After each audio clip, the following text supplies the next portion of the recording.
हरे कृष्णा, राधे राधे दोस्तों। आप सभी को विश्वकर्मा जयंती व्रत कथा की हार्दिक शुभकामनाएं। आप सभी पर संसार के रचयिता विश्वकर्मा भगवान की कृपा सदा सर्वदा बनी रहे। आपसे अनुरोध है कि कथा को पूरा अवश्य सुनिएगा। यदि आपने चैनल को सब्सक्राइब नहीं किया है तो कृपया चैनल को सब्सक्राइब कर लीजिएगा, ताकि आपको हमारे चैनल पर आने वाली हर त्योहारों की व्रत कथाएं सुनने को मिलती रहें। तो आइए शुरू करते हैं विश्वकर्मा व्रत कथा।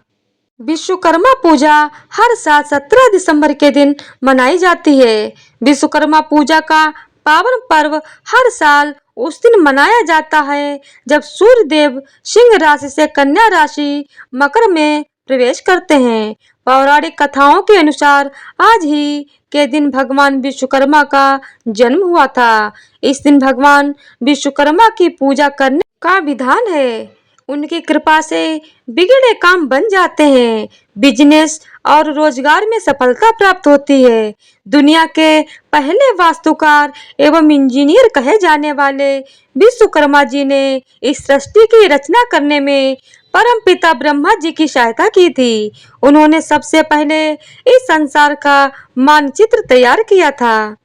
प्राचीन काल में जितनी भी राजधानियां थीं, उन सभी का निर्माण विश्वकर्मा जी के द्वारा ही किया गया था। यहाँ तक कि सतयुग का स्वर्गलोक, त्रेता युग की लंका, द्वापर की द्वारिका और कलयुग का हस्तिनापुर सभी विश्वकर्मा जी के द्वारा ही रचित थे। सुदामापुरी की रचना के बारे में भी यह कहा जाता है कि उसके निर्माता भी विश्वकर्मा जी ही थे। इससे यह पता चलता है कि धन्य धान्य की अभिलाषा करने वालों को भगवान विश्वकर्मा की पूजा एवं कथा अवश्य करनी चाहिए। विश्वकर्मा जी को देवताओं के शिल्पी के रूप में विशिष्ट स्थान प्राप्त है। भगवान विश्वकर्मा की एक पौराणिक कथा के अनुसार प्राचीन काल में काशी में रहने वाला एक रथकार अपनी पत्नी के साथ रहता था। वह अपने कार्य में निपुण था, लेकिन स्थान स्थान पर घूमने पर भी वह भोजन से अधिक धन प्राप्त नहीं कर पाता था। उसके जीविकापार्जन का साधन निश्चित नहीं था।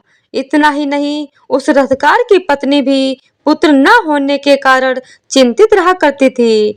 पुत्र प्राप्ति के लिए दोनों एक बार साधु और संतों के पास गए, लेकिन उनकी यह इच्छा पूरी न हो सकी। तब एक पड़ोसी ब्राह्मण ने रथकार से कहा, तुम दोनों भगवान विश्वकर्मा की शरण में जाओ, तुम्हारी सभी इच्छाएं अवश्य पूरी होंगी। और अमावस्या तिथि को व्रत कर भगवान विश्वकर्मा का महत्व सुनो। इसके बाद अमावस्या को रथकार की पत्नी ने भगवान विश्वकर्मा की पूजा की, जिससे उसे धन्य धान्य और पुत्र रत्न की प्राप्ति हुई और वह सुखी जीवन व्यतीत करने लगे। पौराणिक कथा के अनुसार जब सृष्टि का निर्माण हो रहा था तो वहाँ सर्वप्रथम भगवान नारायण यानी साक्षात भगवान विष्णु सागर में शेष शैया पर प्रकट हुए। भगवान विष्णु के प्रकट होने के बाद उनकी नाभि कमल से चतुर्मुख भगवान ब्रह्मा दृष्टि गोचर हो गए। ब्रह्मा के पुत्र धर्म और धर्म के पुत्र वासुदेव थे।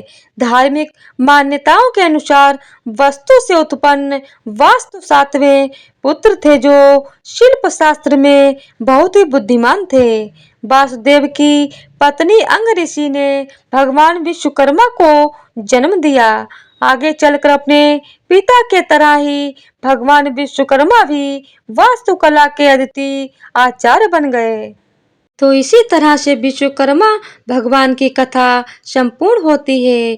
तो बोलिए जय श्री कृष्णा, राधे राधे।